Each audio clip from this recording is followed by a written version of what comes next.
This is episode 4 of Take Warning with Jake Warren. I'm your host, Jake Warren. So I'm sitting here with Michael Reid, film critic for the Times Colonist for many, many, many years. And we're podcasting from Absolute. So you might hear things going on in the background as they shut down for the night. But thanks for joining me, Michael. It's a real pleasure having you. Happy to be here. It's great. I love it. Yeah. We've known each other for a few years now, right? A very long time. Very long time. We're going way back in time to when you were helping to launch a very successful television station in Victoria.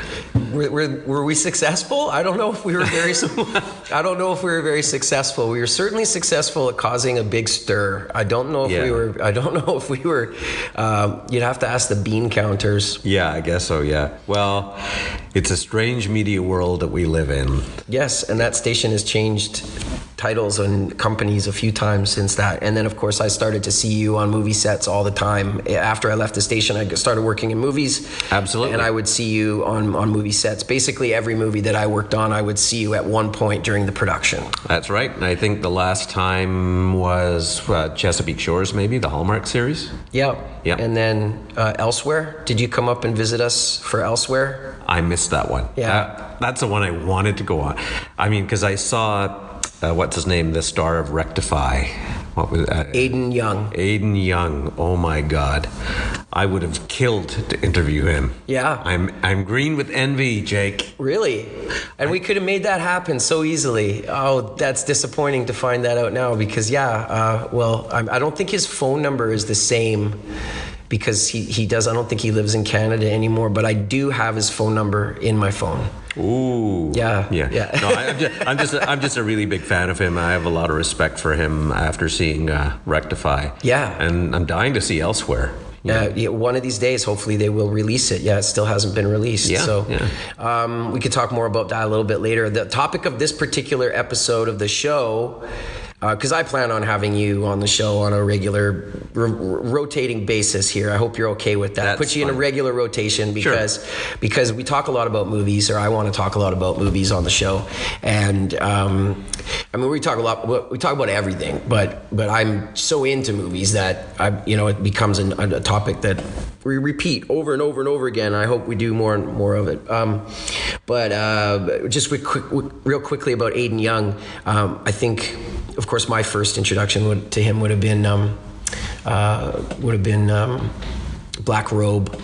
Oh, of course. When he said that was his first ever film experience was Black Robe. So that was really, really cool. Oh. But anyway, I'm all over the place here. The topic of today's show is Halloween films, horror films, your favorite horror films of all time / films that are great for Halloween, so you can kind of throw it around. We can go all over the place with it, but basically your personal favorite films for Halloween of all time. But before we get into that, I have a couple of questions for you about your background. Okay. So when did you know that you absolutely loved film? When did that start for you? Did it start as a young boy? Oh my goodness. I think for me, my mother actually a long time ago, when we first moved to Canada, I was born in Glasgow, Scotland. We moved to Brantford, Ontario originally, and my mom had a part-time job as a box office clerk at the famous Players Theatre in Brantford. And for some reason, I recall my mom taking me to movies when I was a kid. I think maybe I was the only one who wanted to go or something, and I went to see Mary Poppins. Oh, wow, okay. And just being in the movie theater and just being enveloped by the whole film experience just really started to prove very seductive to me. And then we went to see Sound of Music, a movie I will never forget because it was during a thunder and lightning storm in Brantford, Ontario, and we went to see the movie as a family. And when we came back to our home, the elm tree on our front lawn had split in half. It had been struck by lightning. Oh, wow. I'll never forget that. And then I think I must have seen Sound of Music about 10 times or something. And then there was another time when the film, the old days, when the film actually burned up during the film. You could see its Yeah, Remember that when that used to happen before digital? It's just wild. I've seen that effect in films, but I never saw that happen in a film. Grindhouse, right? The Tarantino movie. They both used that quite a bit in that movie, and that was a lot of fun. Yeah. But I mean, I even remember going to drive-in movies as a kid. But I never I never had the fortune of being able to see an actual film melt live on screen. But did you actually see that happen? Or? Yeah, it was wild. I mean, it just delayed the film for a few minutes. Yeah. They had to do a splice, but it was those experiences that really kind of got me into film. I remember seeing Waterloo. I saw Napoleon. There were a lot of different films that I went to see, and then growing. And then we moved to Montreal in 1967, Expo year, and I went. As a teenager.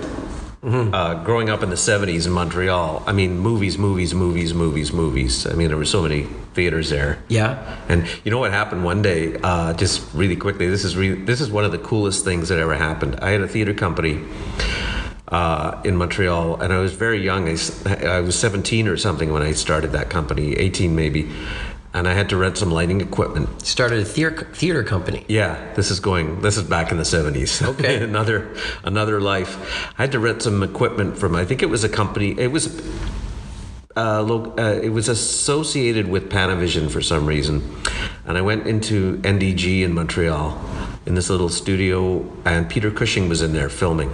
Wow. And I'll never forget that. I think it was Cat's Eye or something. Mm-hmm. Was that it? Something like that. And I remember it was so wild. All I wanted to do was rent some lighting gear, and there is Peter Cushing, a horror master. That's amazing. And then I just remember I never paid my bill, and these really thuggy mafia type people showed up at my door in Ville La Salle, but that's another story. Wow. Some serious equipment rental company. The good old days. Yeah. Intense. Yeah, it was intense.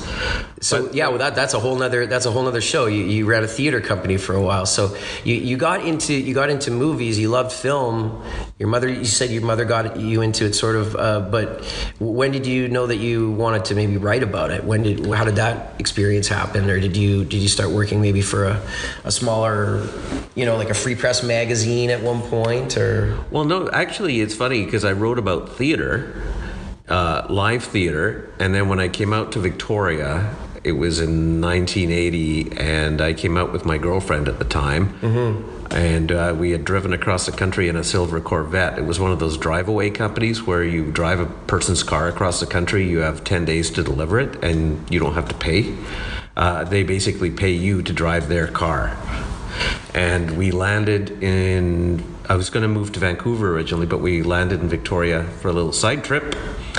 Fell in love with the place, and then I went, I've got to get a job at the Times Colonist, which was the only daily newspaper here, right? Mm-hmm. And to make a long story short, it took a year before a job came up, and Gordon Bell, the former managing editor of the Times Colonist, said, we need a film reviewer here, but you have to go on I just have to put you on the news desk for a few months. It was a political thing. Mm. Now, if you talk to Pierre Gauthier from the Odeon, mm-hmm. he will tell you, and actually I think he did have something to do with it, that he got me my job. But no, it's Pierre did say that he complained to Colin McCullough, the publisher at the Times Colonist at the time, that so many people go to hockey games in this town, and we write about hockey, but 10 times as many people go to movies, and we don't write a thing about them. Mm. And so Gordon Bell had known that I had theater reviewing experience, but they needed a film reviewer. Right. So because I happen to love film anyway, and I took courses. I mean, I went to Vanier College in Montreal, mm-hmm. and studied a bit of film and communication arts and what have you. So it just kind of went on from there. I remember my first movie, actually, that I ever reviewed for the Times Colonist was a horror movie. What was it? Ghost Story. With Fred Astaire. Yeah, Do you remember that? Yeah, I do remember it because it was. Is it based on is it Agatha Christie? No, it wasn't actually. It might have been, come to think of it, but I just remember it was Fred Astaire, Melvin Douglas, John Houseman, and Douglas Fairbanks Jr. played 4 old men who got together every year to tell ghost stories. And a great British actress by the name of Alice Creed was in it. And they did something bad a long time ago.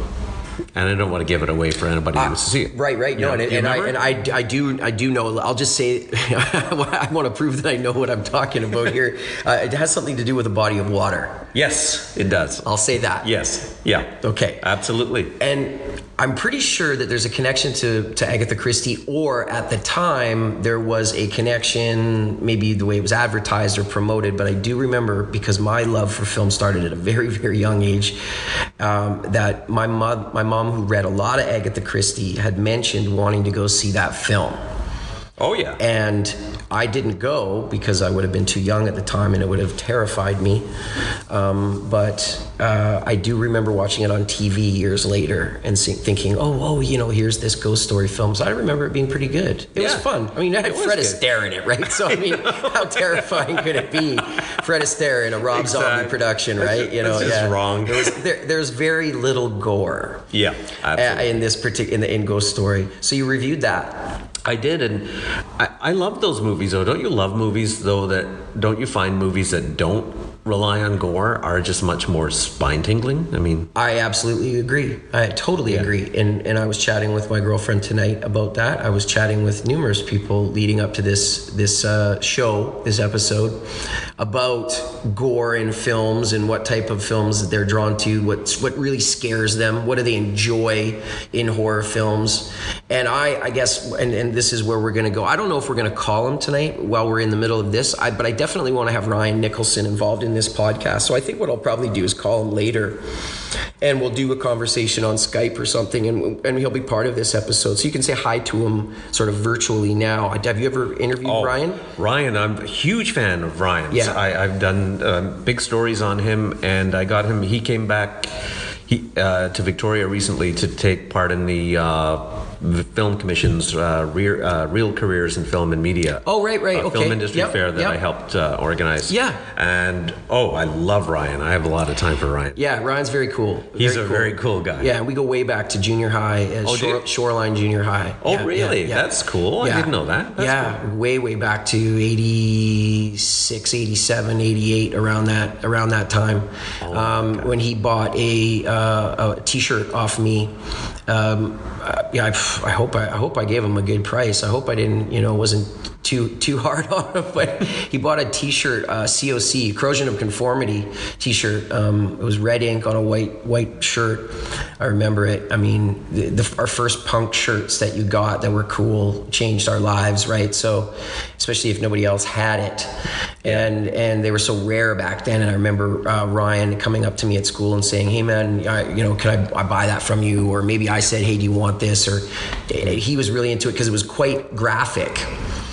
And I'm curious, and what I want to talk to Ryan about is about gore in film, because if you know Ryan Nicholson, he's a wonderful, wonderful guy. He's a sweet guy.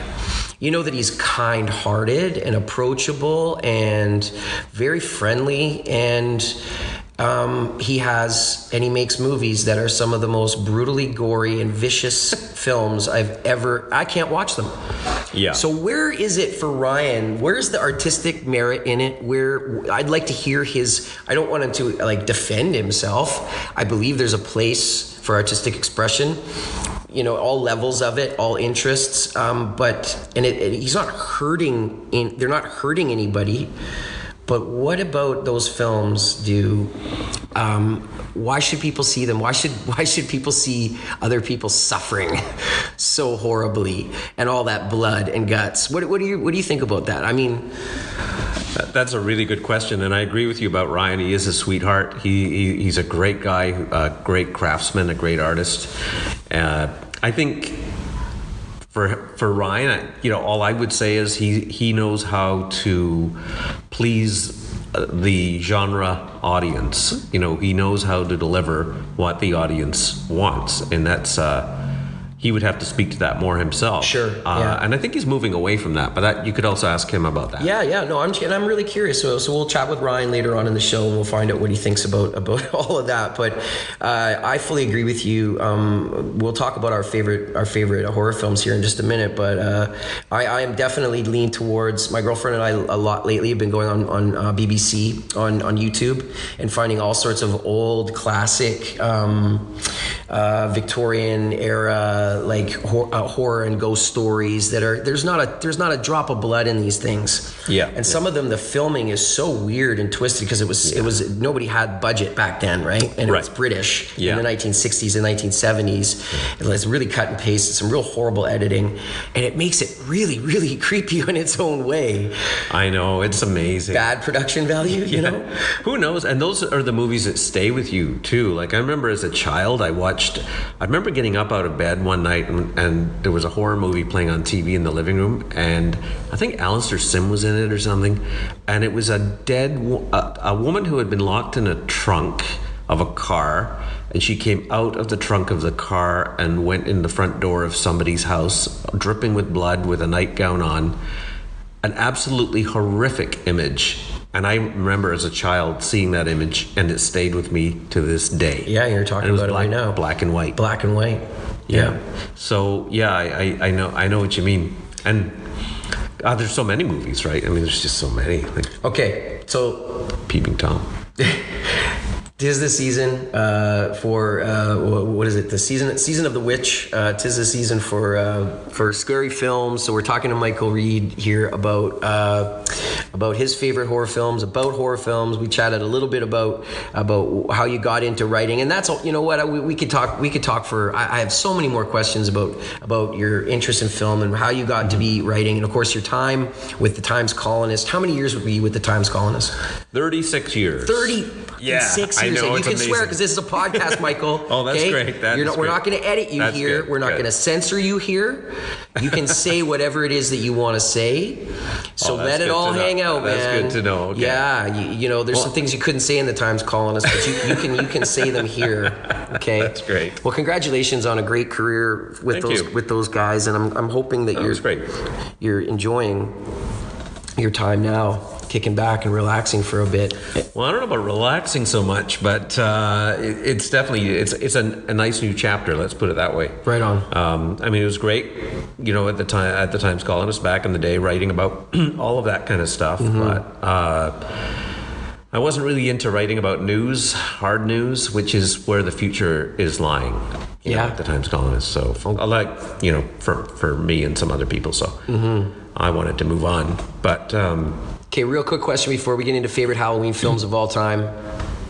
Your favorite interview in 36 years working for the Times Colonist. Your favorite interview. I would have to say John Lithgow. Awesome. Without a question. Yeah. You know, and I'll never forget. I mean, John Lithgow came to town to make a movie with James Garner. You were around back then, right? Stuart Margolin directed The Glitter Dome. I wasn't working in film back then. I don't even remember. I do not even remember that. I was around, but I was not doing that.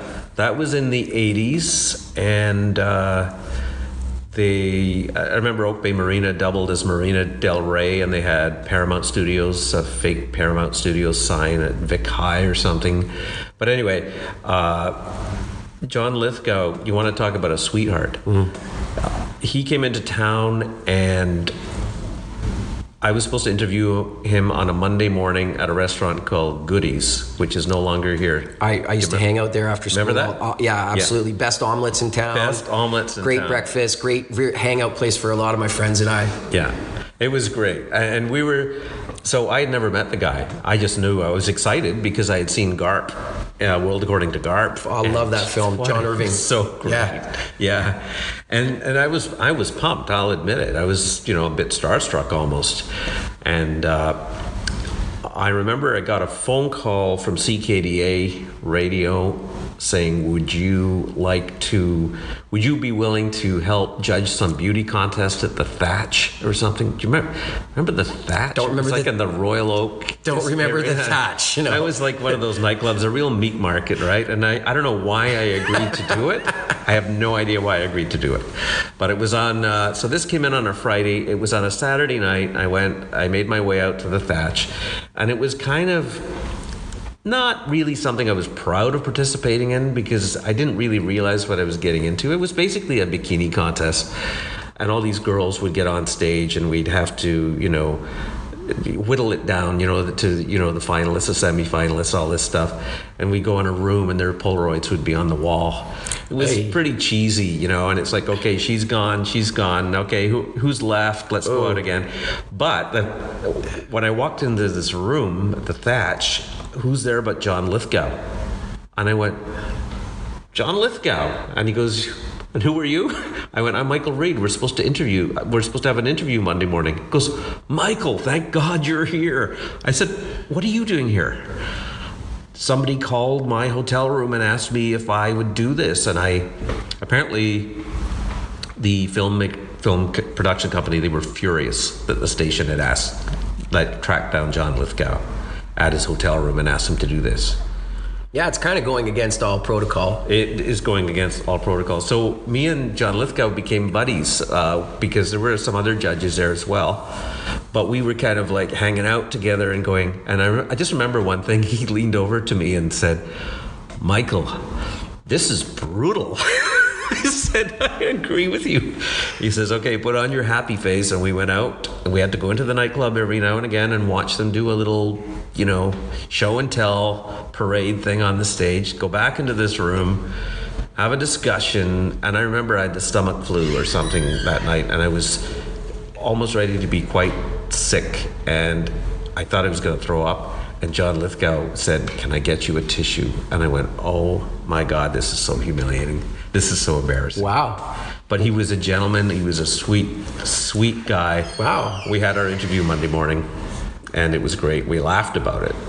But that's so cool. It was a great way to meet him. Yeah, there's nothing like, randomly bumping into someone that you need to connect with later on with something that might be professional, and you meet them in a very stripped down, this very bizarre situation that you were in. But I mean, like a laid back kind of situation, and you get to break the ice that way in personal way. Yeah, be like, hey, yeah, what's up? We're just two people in this strange situation together. I'll see you on Monday. This is definitely going to make our conversation more interesting and more casual and more personal, hopefully, right? And it was. Yeah. And it's funny. I don't know why people say I'm crazy for not doing this, but I never used to get pictures of myself with, when you interview celebrities.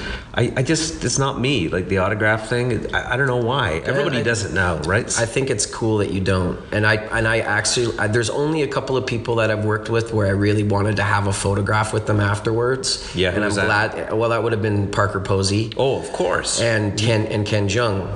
Oh, you got to work with them on Elsewhere. Yeah, on Elsewhere. But I was with Aiden every day for 5 weeks, and I never asked him for a photo at the end because I just didn't think it was right anymore. We're talking 15 hours a day with someone. So you really do, we ended up having a lot of fun joking around. Oh, I bet. Over that time. And what a great guy. And again, at the end of it, I was like, I don't feel like I would want to, I don't need the photo. I don't need a photo it just felt cheesy. Yeah. It felt weird and it felt stilted and it felt too obvious and I didn't want to be that guy. Yeah. But the Parker Posey thing, I mean, come on. How could you not? Yeah. And, sorry, babe. Sorry, Kel. I do look at the picture of me and Parker from time to time. I know. Yeah. Well, the Lithgow, that's the whole reason I mentioned that was just because I did keep the the shot of me and John Lithgow. Yeah. I do have that Yeah. at home. You know, it's black and white. One Times Colonist photographer took it. Cool. He gave me the extra copy. Nice. Yeah. And that's what you do, you know, like, that's a really cool moment, and something that obviously that you remember for the rest of your life. Oh yeah, for sure. Yeah. Well, I'm sure there's a lot of other really cool interviews that you did over the 36 years that you were with the TC. In my own opinion, as mediocre as that paper is, you made it you made it readable. And it's a good paper. A lot of good people work there. There's a lot of great people that work there. My friend Mike Devlin as well, also a great writer and a great guy. A great voice for music and arts and culture here in Victoria. A machine. Plowing through this year, chatting with Michael Reid. And he's in Take Warning episode 4, talking about our favorite Halloween horror films of all time, personal favorites, not the best films. Nobody can tell you what the best film is. We can agree on a lot of things that deserve to be in the top 50 or 100 horror films of all time. But if you're talking about personal favorites, it's a personal thing. Yeah. Some people might think Goosebumps is the best horror film of all time. Fine. Yeah. If you're 5 years old, you're allowed your opinion.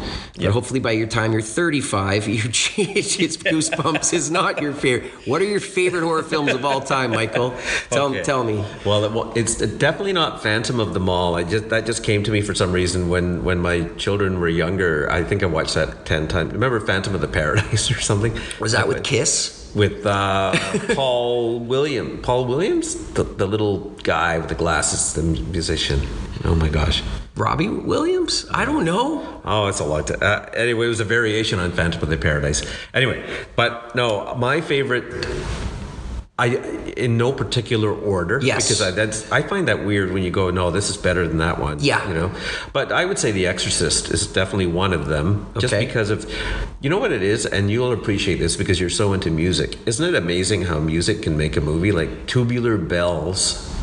It absolutely makes a movie. It's like a Pavlov's dog whistle thing. Yeah. When you hear that tune, and all those images come rushing back. Sound is huge, a massive part of film, and music obviously is all part of that. The score of a film it creates so much mood and tension. The Exorcist is, of course, at the top, one of the top 5 of scary movies of all time for me. Top 10, and I challenge anybody to not have it in their list. I mean, really, tell me why it's not one of the best of all time. I know. So seriously, so a truly disturbing film. Like, I think because it just feels so bloody, this could actually happen in the house down the road. Exactly, and it was fresh too. I mean, it was just it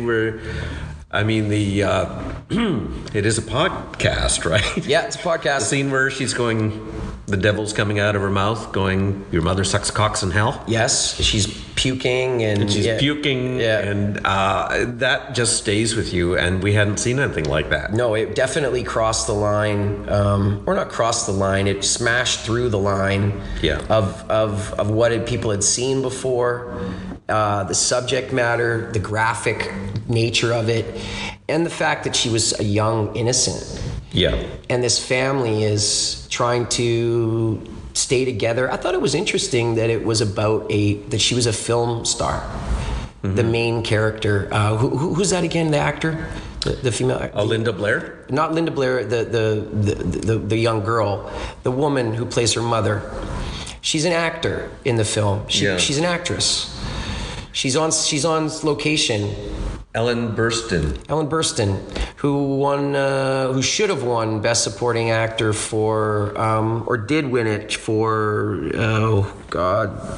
Requiem for a Dream. Oh my God, she was so good at Incredible. Yeah. But the vulnerability of them as a family, it felt real. It did feel real. And, you know, it's interesting because Linda Blair came here a few years ago for the film festival, and I had the pleasure. I felt very fortunate. I got invited to go out for dinner with her at Zambri's. and wow. You can just imagine what that was like, right? Wow. Was Peter there? Peter Zambri? Did he come? No, he was not. No, it was Kathy Kay and Pamela Pam Madoff, I think, was there. Oh yeah, Kathy from the Film Festival, and Pam from City Council. Yep. Yeah. And Linda Blair was saying that it was really funny. She said that the studio wanted to release that at near Christmas time, and there was all kinds of pushback. God. She goes, "Can you believe it? The studio looked upon it as, we got this great little Christmas movie." She jokes about that, how it was going to be their great little Christmas movie, The Exorcist. I wonder. That would have. Yeah. But that's definitely up there. And another one somewhat similar in some ways, which I loved, was The Omen. Yes. With Gregory Peck. Peck. Not to be confused with his character in To Kill a Mockingbird.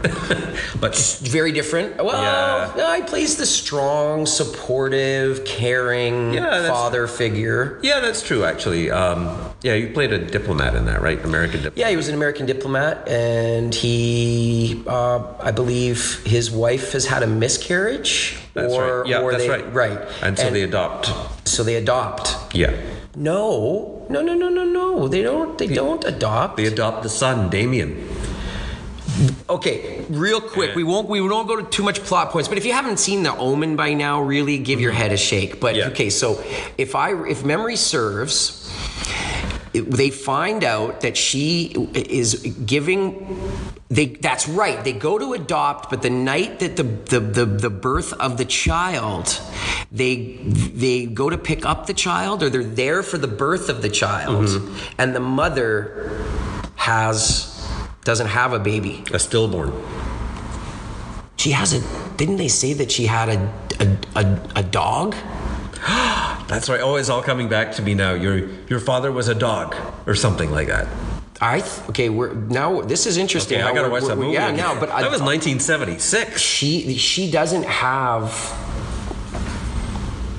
But the whole point of the movie is this boy basically is he's spawn of Satan. He's spawn of Satan. He is the resurrection. He is he's Satan incarnate. He's the coming of Satan. Yeah. There were just so many great scenes in that movie. Yeah. When God, I want to figure that out now. Though this is bothering me. But if I seem to recall that the boy was adopted because she had a miscarriage. Yes. But she didn't know that she had a miscarriage. He couldn't break it to her that she had a miscarriage. He goes and he takes this baby. It's all coming back. It's not the baby wasn't a dog. The mother was the dog. That's right. A jackal. Got it. The mother was a jackal. You have a great memory for films, Jake.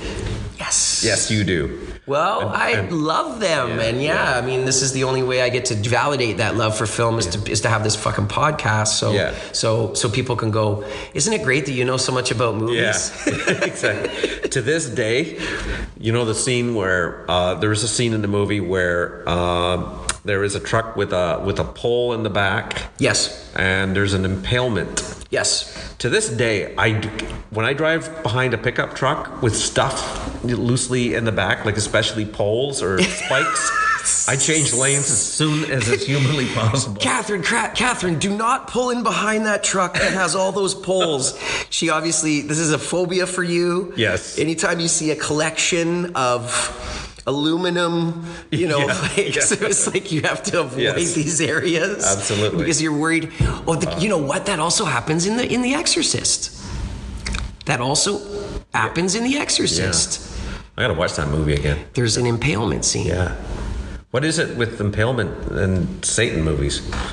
They're just very intense. I don't know. Think there was one in Rosemary's Baby, though. No. Is that on your list? That's on my list. I mean, Polanski, right? 1968. Incredibly shot, beautifully shot. Yes. Yeah. And again, it's, I don't know, I think horror movies that work best for me are movies that are rooted somewhat in reality. Like it could happen. There could be something in there that could happen. Definitely. Well, maybe not. Well, do we want to give away? Do you think there's anybody out there who has not seen Rosemary's Baby? Again, you need to. If you really want to see Rosemary's Baby, stop listening to this podcast now. Mm-hmm. Spoiler alert.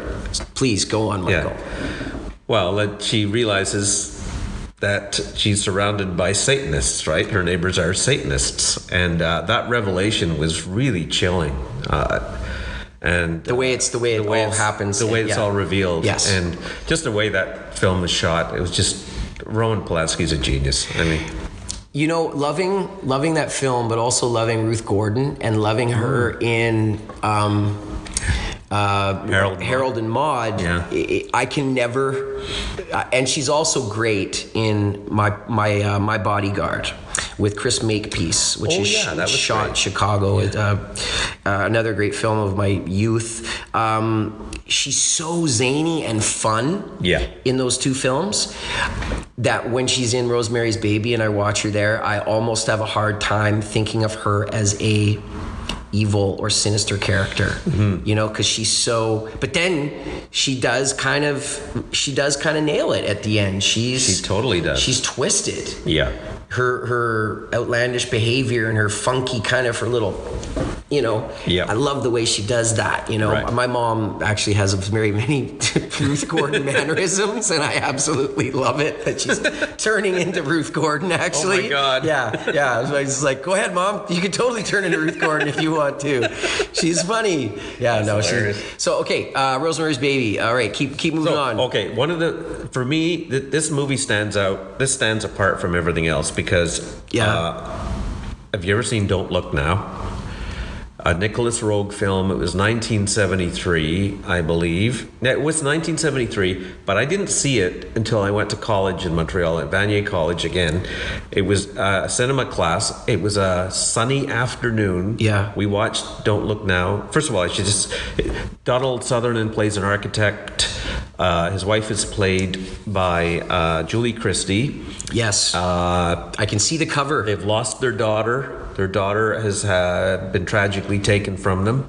Are they living somewhere overseas? They go to Venice. Yes. He gets a commission in Venice to restore an old church or something. Right. And there's all these premonitions and things. There's recurring images of a blind woman and her mate on a gondola going down the canals of Venice, right? And then there's scenes where Julie Christie believes that she is seeing her daughter has come back to, almost as if her daughter's come back to life. This little being running around in a red. Well, the daughter dies by drowning. Right, okay. So they see images of this little person running around the dark alleyways of Venice in a red a raincoat or something. So is she going crazy? Is she going crazy? Yeah. Is it a premonition? Has the child come back to life? Freaky. It was so freaky. I can honestly say that I haven't seen the whole film, so there you go. I have not seen it, and I will check that out. It's got such slow burn tension and freakiness and weirdness to it. And I hate to say this because I've become very... I've gotten to know a lot of people who are blind or visually impaired, and it's kind of too bad in a way because that movie kind of almost makes you scared of blind people. Oh, okay. So, which is not cool, in this day. Yeah, to have a phobia of that nature would be, definitely impractical. Yeah. And a person who is blind is made out to be kind of a freaky, kind of almost scary character in that film. Yeah. Again, 70s, right? 1970s. There's some subject matter in the 70s. Oh, there's a lot of subject matter in the 70s that we would never see today. In the 90s that we would never see today. Yeah. So much has changed. And another thing about the movie that was fantastic is it had one of the greatest love scenes I've ever seen in a film because they do it well. I don't even want to give it away, but they do it. It's very, very subtle. Yeah. And okay, can I say it or not? Definitely. Okay, go ahead. They just do it. They do the love scene backwards. They show them making love, and then they go back in time to when they're just taking their clothes off. Oh, interesting. To begin the act of making love. Interesting. And it's just so erotic and subtle and beautifully done. And in a horror, would you call it a horror film, or would you call it more of a suspense thriller? Psychological thriller. I call it a psychological thriller. Yeah. And also, nowadays, sex in movies. Come on. Yeah. If I see one more scene of a guy putting a woman on a kitchen counter and they're having sex. Yeah. Give me a break. Right. It's like, yeah. It was a real, in a horror movie, the sex was real.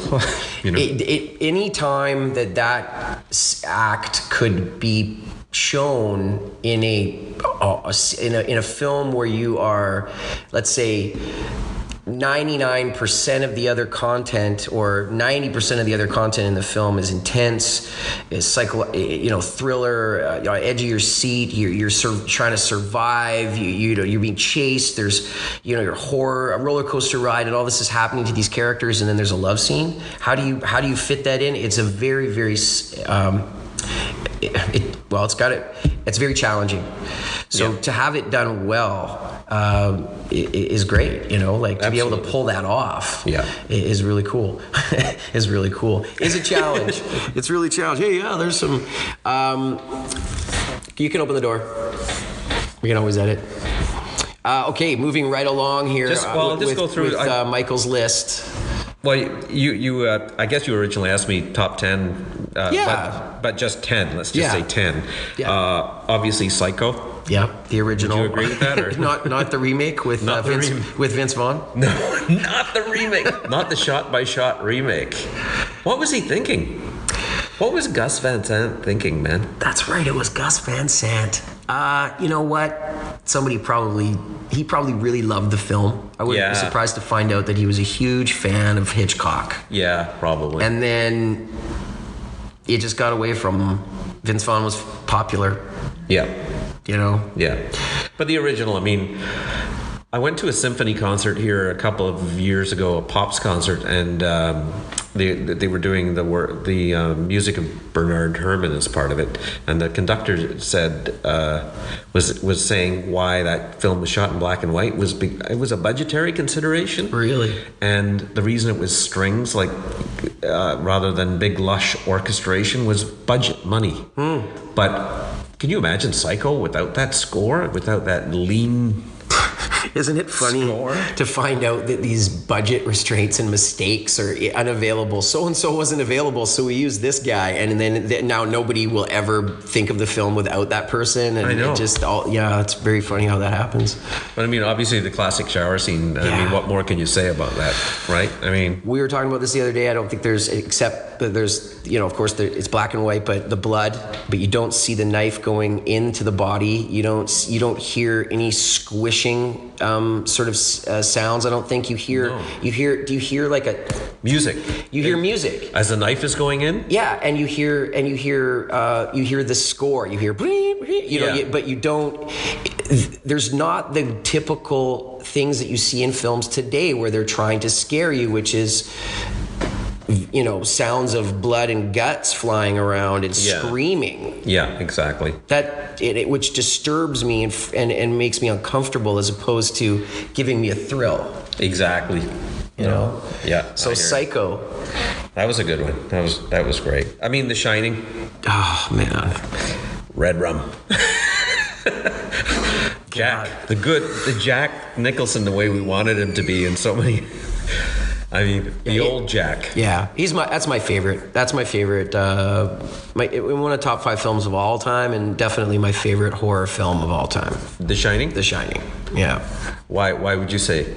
It just has all the qualities. If you love film and you love Kubrick, just how beautiful and amazing and just incredible and his shots are. Cinematically, they're just so beautiful, and I love all of the little things and the elements that he places in his frame. Blood spilling out of the elevators.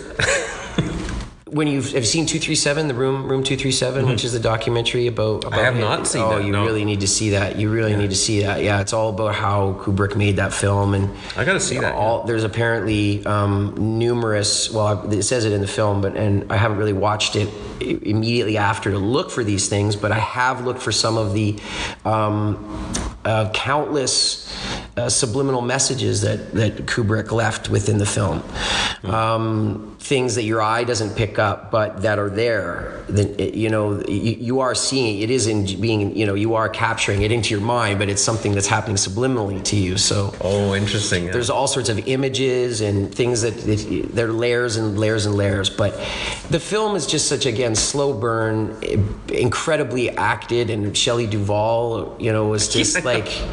Again, nobody else could have played her that right, and nobody else could have played, apparently, Danny, the character Danny was told that it wasn't told it was a horror film, like all sorts of little things that you... Interesting. Yeah, like his performance is so natural, which I find very, very hard to find in American cinema. Yeah, child actors that are actually talented. Yeah, exactly. Yeah, and not so self-aware and so focused on their studio mom and getting gigs and becoming famous, which I think so many of these young actors do. They look for fame as opposed to just being really good actors, right? Yeah, exactly. So The Shining is just the top of the list for me. It's just it has everything that I want, and it isn't incredibly gory, right? What do you think of the original Halloween? I've watched John Carpenter. Yeah, I've watched it recently. I like it. It's better than most slasher films because there is some build up to it and there is some creepiness that is surrounding it. What about you? I liked it in some ways for the same reason I like The Exorcist, the score. I mean, John Carpenter did that. John Carpenter, himself, right? Yeah, he did. Yeah, and he did almost all of his films. He did the score. Yeah. And when the remake came out, not the remake, the follow-up that's in theaters right now with so this is the third. This is the third Halloween film, right? Rob Zombie did. Yes, Halloween. That's right. That's right. Which I just watched the other day too. I forgot about that one. Yeah, and that's actually pretty good. He's pretty amazing filmmaker. Yeah. In his way, right? Yeah. But in the follow-up where Mike Myers, I was just so ridiculous. I mean, when you think about it. Michael Myers resurrected one more time, and Jamie Lee Curtis, all grown up as a grandma, still trying to get revenge. Fuck off, Jamie. Sorry. Like, why is she in the fucking... Gotta pay for that house somehow. But, okay, it's like, does anybody care if Jamie's in the movie? Like, no. You know what? She was great in the first film, and she was great in A Fish Called Wanda. Yeah. She's been great at Trading Places. Trading Places, yeah. She's got a great career. She's had a great career, and she's done a lot of good things. But she should be making real movies about, I don't know.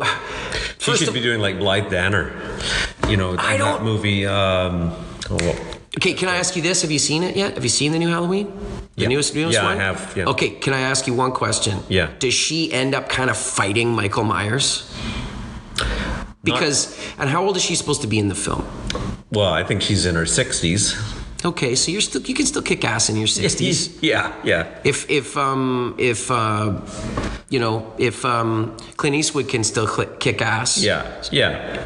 She can still kick ass. It's a cash grab. The movie clearly is a cash grab. There's no meat on its bones. Do you think anybody knows about Halloween anymore? Clever. Do you think like kids today, millennials, do they know what fucking Halloween is or where it came from? They don't. No. Well, this movie's made for boomers who still want to hang on to that Halloween feel they exactly, and that's why Jamie Lee Curtis is on the poster, right? Like this big profile of this 60-year-old woman. I'm sorry, I don't want to see a big profile. No, okay, that sounded horrible. This big profile of a 60-year-old woman. It's 60-year-old guy. With a machine gun in his hand looks awkward and silly, right? Like to me, I just like it's Schwarzenegger. All these guys need to put it down. Yeah, shut up, man. Like Sylvester Stallone walking around with that hat on still, playing this Rocky character, still dressed the same way. It's ridiculous, yeah. Like you haven't changed what you're wearing. Schwarzenegger, yeah. Rocky the character hasn't changed what he's worn since 1971. It's so true. He's wearing the same fucking thing. It's so like, true. Give me a fucking break. No one ever got him a cable knit sweater for fucking Christmas? Right? Hey, Grandpa Rocky, here's a fucking cable knit sweater. Would you please take take off that leather jacket. Nobody's buying it anymore. Anyway, I'm waiting to see Clint Eastwood with a walker. Clint Eastwood in Gran Torino, like in between in between Metamucil dosages, he's fucking fighting out in this. Fuck off! I know, I'm sorry, it's ridiculous. That's personal opinion, but I had to kind of save myself because honestly, if there can be a male, senior male protagonist who's fighting a serial killer with a chainsaw, there certainly can be a female doing the exact same thing. I can't wait to see the new horror film that Rob Zombie's directing with Betty White. That's gonna. I'm joking, Michael. Okay, I'm joking. I'm looking at you with disbelief here. I'm joking, but you bought it for a second. You got me there. You bought it for a second. Please tell me you're joking. Okay, new fucking character coming out. Rob Zombie working with Betty White. You heard it here first. It's a scoop. Not actually happening. Okay, more of your list, please. More of your list. Well, no list would be complete without a Texas Chainsaw Massacre. Sure. The Texas Chainsaw Massacre. Again, another film that they've remade 2,500 times. Yeah, I know. Right? Okay, but the original. Tobe Hooper, great film. I'll never forget, I saw that in Montreal at a theater called the Cine Center on Blurry Street, I think it was. Going back to the 70s here, and the theater had a really steep banked seating, so like your feet are practically on the heads of the people in front of you, right? And I remember I mimicked the sound of a chainsaw in the lobby going out, and these two girls screamed like blood-curdling screams. I'll never forget that. And I went with my friend, and we were both, I mean, that was a terrifying freaking movie. Have you even... It is definitely okay. So you've got Exorcist, which is supernatural, terrifying, and definitely is the peak of supernatural horror when it comes with a Christian satanic backstory element to it. The Texas Chainsaw Massacre is that same level. Is equal to The Exorcist in the slasher genre, and in the serial killer genre. Like it took it the intensity of the violence that we saw, like with the chainsaw and what they put those people through, was brutal. It was gore to the extreme. It was almost like an art form. The fact that it was supposedly loosely based on a true story made it all the more revolting, right? Terrifying. And they portrayed that when they promoted it, didn't they? Yes, they told everyone that this was a true story. Yeah, and it was like the redneck hick crazy people from Deliverance, grafted onto a horror movie. So Deliverance, not a horror film, definitely a thriller. Yeah. Just said, what Deliverance did for the Whitewater backwoods Arkansas rafting business, I think the Texas Chainsaw Massacre did for just driving around Texas business, right? Like, exactly. Not a lot of teenagers driving around Texas. No, exactly. After the Texas Chainsaw Massacre, in a van, just looking for a place to go hang out. Smoke weed, go and just start knocking on doors. Hey, do you have a cup of sugar that we can, or it's so crazy. Can you give us directions to? The frequency of people asking other people for directions definitely dropped. These movies don't stand up to scrutiny. But another one that I thought was kind of chilling and cool because it could have happened. Was When a Stranger Calls, the original. Yes. The original, not these. Yeah. I'm so glad this is on your list. And that was shot in Canada. I'm pretty sure that was shot in Canada. Oh, wow. I'm pretty sure it was shot in Toronto because there's a couple of Al frickin' Waxman is in it. Oh my God. Okay, that definitely was shot in Toronto. It's fucking King of Kensington. Wow. Right? I'm pretty sure. I want to Google that right now really quickly, but I'm pretty sure Al Waxman. No, it's not Al Waxman. It's a Waxman alike. Okay, I'm gonna look it up. Yeah, you look it up. Okay, Well, my phone's not on it, but it's not Ned Beatty. It's not Ned Beatty. I know we're doing a Deliverance thing here, but it's a short, stocky, heavy set actor. I can see his face because in the scene when she comes running down the stairs, say like the first quarter of the film, right after she discovers that so and so, right? We're not gonna, let's say it. Let's say it. He's calling from inside the house. That was a great line. I was a kid when that came on. Oh, was that terrifying? It came on TV. And somebody let me fucking watch that, and it messed with me for a long absolutely. time. That was a truly terrifying build-up to a scene. It was brilliantly played. There's a remake. Of course, every great horror film has been remade, I think. Tell me one that hasn't been remade. I know. Yeah. They remade Rosemary's Baby. Liv Shriver with, who gives a shit?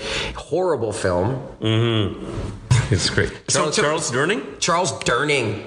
That's who it is. Yeah. Okay, so maybe it wasn't shot in Canada. Yeah. Okay, does it say where it was shot? It doesn't. Well, I can probably find out. So Charles fucking Durning. Remember him? He was great. But the line that really stood out for me was the way he said it too. Was when it was like, "Have you checked the children?" Yeah. Oh my God. Oh yeah. The phone. Yeah. Have you checked the children? Have you checked the children? Have you checked the children? Yeah. No, that was the first thing he says. Yeah. I'm just looking at the list. I just have it on there because it was the first big dead teenager movie, Friday the 13th. Big dead teenager movie. Yeah.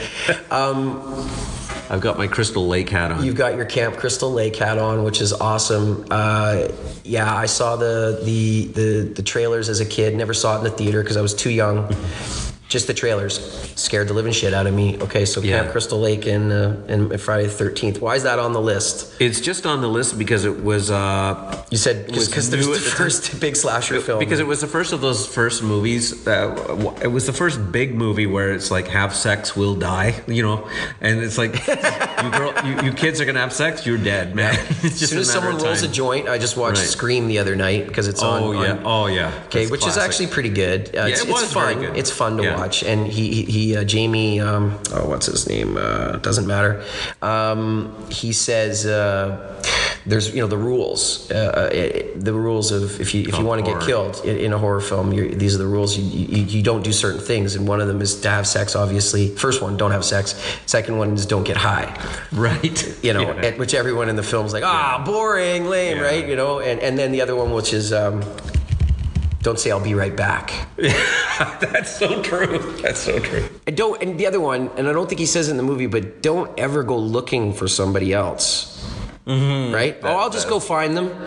Yeah, that's true. Right? That's true. They haven't come back in a while. I'll just go get them. And heed the warnings from the old guy at the gate who says, the harbinger? Don't go there. Yeah, don't go into...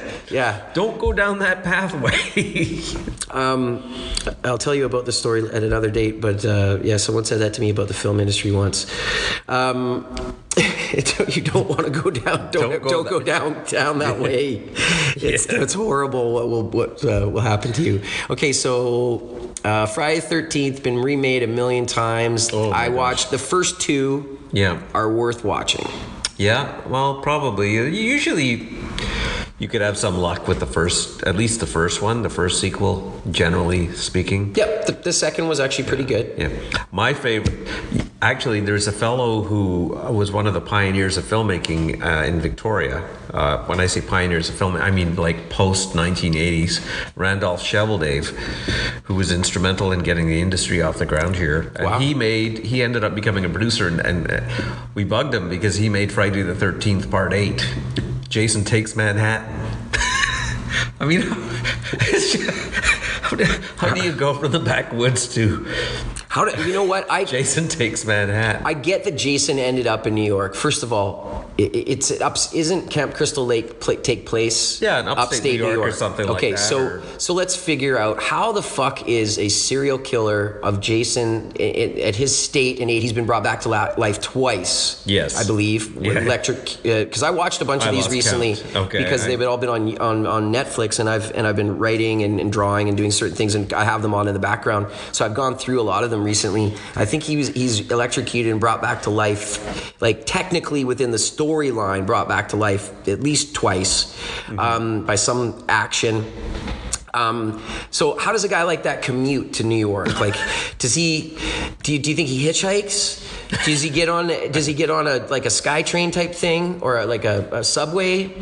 Does he get into New Jersey first and then just get a ride with somebody that he knows? I think he hitched a ride on on the shark and Jaws. There you go. 3D. Yeah, Jaws 3D with the Louis Gossett Jr. and he ends up in New York somehow. Does he stay at a B&B? Like, where does that's a good Airbnb? Yeah. Definitely an Airbnb. It would hard to be to have an account on that. That's ridiculous. But so once he gets to New York, he goes to Manhattan, of course, right? Why wouldn't he go anywhere else? I know. Does he go to shows? Have you seen it? Have you fucking seen the movie? Because I haven't seen. I'm surprised they haven't made a Broadway musical. I am going to go home and hopefully this will be on Netflix. Okay, moving right along the list. Well, actually, we spend all day here, but I mean, Henry, Portrait of a Serial Killer. I just put that on the also list. Wow, Michael Rooker. Yeah, I love the actor, and I'm going to admit to you, I've never seen it. Yeah, it's pretty freaky. It's very it's got that real naturalistic feel to it. Really naturalistic, grittily. It's probably on the list of one of the more disturbing films of all time. Extremely disturbing. Yeah. So this is because it. Okay, no, sorry, go ahead. It just captures the sense of enjoyment that this guy gets out of killing people. It captures how organic it is for him in a way that, especially with everything that's going on in today's world, it's really frightening. Disturbing. Yeah. Well, there are horribly confused, twisted, demented people out there, if you want to call them evil. But there are some very, very, very messed up human beings out there that do horrible things to each other and to one another. It's incredible, and I think that's the challenge for a really great director and a great writer and a company to come together and to capture the realism behind these things. That's the challenge, right? Yeah, absolutely. And this film realizes it really that. Captured it. Yeah. For a lot of people, they can't watch that, and they don't find anything entertaining, or they would argue that it didn't need to be made at all. Where's the argument there that it did need to be made? Do you, or where would you sit? Yeah. Where would you sit there? Well, I think the only argument that you could make to justify a film like that is because it de-glamorizes the serial killer of Hollywood that we see in Hollywood movies, and I'm not glamorized, de-glorifies. You know, right. in Hollywood movies, serial killers are, they're made out to be villains, these larger than life characters, and I guess it's just a movie like that's a reminder that these people really do exist, and maybe we shouldn't be. It's ugly. It's ugly, and maybe we shouldn't be entertained by these villains in Hollywood movies. Did you have a hard time watching? They're boring. I mean, they're sick and twisted. Yeah, and you certainly wouldn't want to fucking hang out with them and spend any time with them. So why are we, Well, yeah, it was controversial when it came out. I do remember that. Like, what is the point? And I guess the only point is just to show. I guess is just to acknowledge the sickness out there, and just.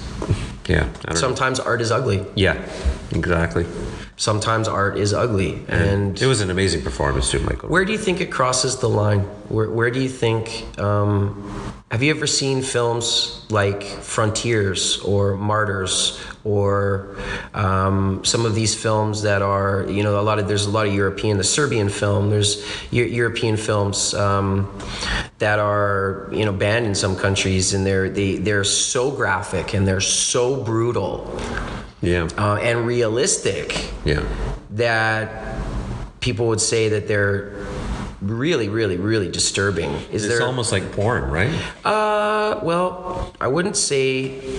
Yeah, I mean, pornography certain parts of pornography can certainly be that. I mean, pornography could also be kind of sexy and beautiful for so there's certain levels, like hardcore, if we're talking about hardcore violence, right? So for instance, Frontiers, I haven't seen this. I couldn't watch it after probably about 20 minutes. Really? Yeah, and this is one of the conversations I'd like to have, or at least part of our conversation with Ryan Nicholson is I know that he appreciates and really enjoys aspects of these films, and he makes certain films like this. So I'm again, I don't want to convince anybody of anything. I'm just curious about the artistic merit for those, and the argument of artistic merit of those films. Have you ever seen, just one on my list, and I'm going to encourage you to see it if you haven't seen it yet, but Kill List. Again, not something that you might want to watch at Halloween because it is pretty intense too, but it definitely is in the same genre of, Lords of Salem, Rosemary's Baby, and another film that just came out recently called Hereditary. Have you seen Hereditary? No. Do you know anything about it? No. Do you know anything about Kill List? No. Okay, well, I would highly recommend, first of all, that Hereditary. Wait a second. Toni Collette. Yes. Of course. Yes, of course. Yeah. I thought you took me a second. Yeah, I thought you'd seen it. Yes. You wrote a little bit of a review, didn't you, online? Hereditary was brilliant. Genuinely chilling. Very, very chilling. Very freaking disturbing. Yeah, there were a couple times where I was like, man, I don't know. And what the fuck is Gabriel Byrne doing in this movie? Like, what is his point? Like, just to be this sort of half-wit dad that sort of is over in the dark corner that just kind of goes, I need to see it again. I think I need to see it again. But I just was mesmerized by her performance. Toni Collette is fucking amazing. She is amazing. Talk about a chameleon, right? Yeah. Hey, have you seen Krampus? No, I have not. The Christmas film that she's in? No. Oh, great. Talk about a great horror Christmas film. Okay. Yeah. I gotta watch that. What about, we're getting all over the place, but in the place of horror Christmas, and maybe this is an example. We'll have a Christmas movie episode, okay? Okay. We'll have a Christmas movie episode. Rare Exports. Ever seen that? No, I have not seen it. Michael. I'm gonna write this stuff down here. You're gonna love this film. You're gonna love it so much. I believe it's Swedish, might be Danish, Finnish. Is this on Netflix? It is not on Netflix right now, but it is available out there in the world. Okay. And you could probably find it, and it's so good. But definitely a horror Christmas film. Another podcast. Do you have any more films on your list? The most horrifying horror movie that's playing out right now is on CNN every night. Oh, God. It's called The Donald Trump Story. Yeah, there's a whole nother podcast. You know what I've done? It is a horror story. It is an absolute horror story that is, it's a sick joke. Yeah. That it's still playing night after night, and I can't watch it. And I have made a very, very, very good effort to, in the last 2 years, to pretty much tune it all out, because I can't have a rational, sane conversation about something that is totally insane. Yeah, I know. Yeah. Trying to justify things, talk about them, none of it makes any sense. So how can you talk sense about it? Yeah, you can't. So to try and get into it is a big waste of fucking time. The guy needs to disappear. I know. Tell me about it. And he might. Well, you never know. Well, you know what? We'll find out soon enough. I don't wish him any ill will. I hope he... not in that way, yeah. No, absolutely not. Just to clarify that, never want to see anybody hurt, but please just go away. And you know what? Make money and have a great TV show career. Be the halftime show at the Super Bowl. Do whatever you want, man. Make movies. Do whatever you want, but stay out of politics. You're ruining the world. Yeah. Anyway, I agree. I didn't really get into my list at all. I think. Oh yeah, please. No. I mean, you basically you had every single film that you mentioned. Yeah. Is on my list. Is on my list. So, When a Stranger Calls. Oh my God! I remember that messing me up for months and months and months. Yeah. And I think it may have only been the frickin' commercial. Yeah, I know. It was so powerful. It was so powerful because again, it could happen, right?